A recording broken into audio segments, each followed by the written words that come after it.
مأمون أصغر أعضاء فريق الفرح سنا. كابتن برر، أنا جاهز. وفي غفلة من الجميع يحصل بسام على الكرة. لا يمكن. فيضطر وليد الآن إلى مواجهة الزميل بمفرده.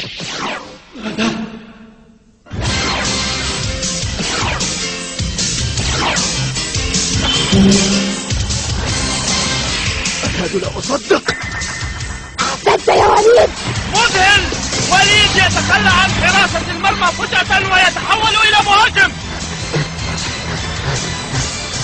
كيف تتخلى عن مرماه بمثل هذه السهولة؟ إنها فرصتنا، لقد ابتعد وليد عن المرمى. هيا أسرعوا.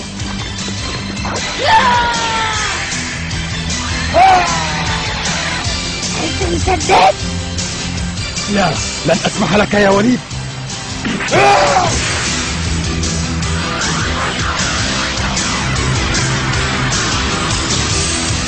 ماجد، إنها لك. لا تتمثل فأنت في موقع التسديد. من يبلع جهدك سدى يا وليد؟ إذا ماجد هو خصمي الآن وليس وليد.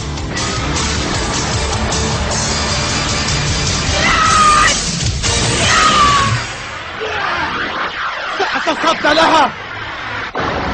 لن تدخل. رائع. ادخلي.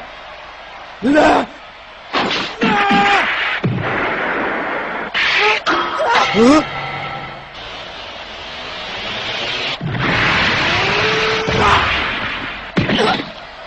كيف تمكن رعد من صد رمية هذه؟ انهض يا ماجد، انهض. هناك متسع من الوقت. ممتاز يا ياسين. هيا تحرك.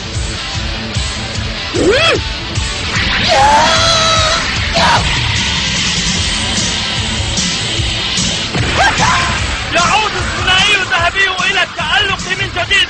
نحن بانتظار الهدف. حقا لن أجد أي صعوبة في التصدي لهذه الكرة. سيتصدى للكرة بالطريقة نفسها.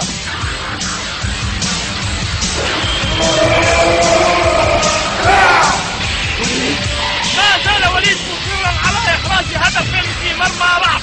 الحارس في مواجهة الحارس. تحذر يا رعد. لقد تغير مسار الكرة. رائع. إنها تبتعد. مزعج. ينطلق ماجد نحو الكرة محاولا إنقاذ ما يمكن إنقاذه. إنها أثمن فرصة في المباراة، لذا لن تضيع الفرصة من يدي. مدهشة هذه المرونة يا ماجد. رائع يا ماجد. هيا سددها يا ماجد. هل ستعانق الكرة في شباك المرمى؟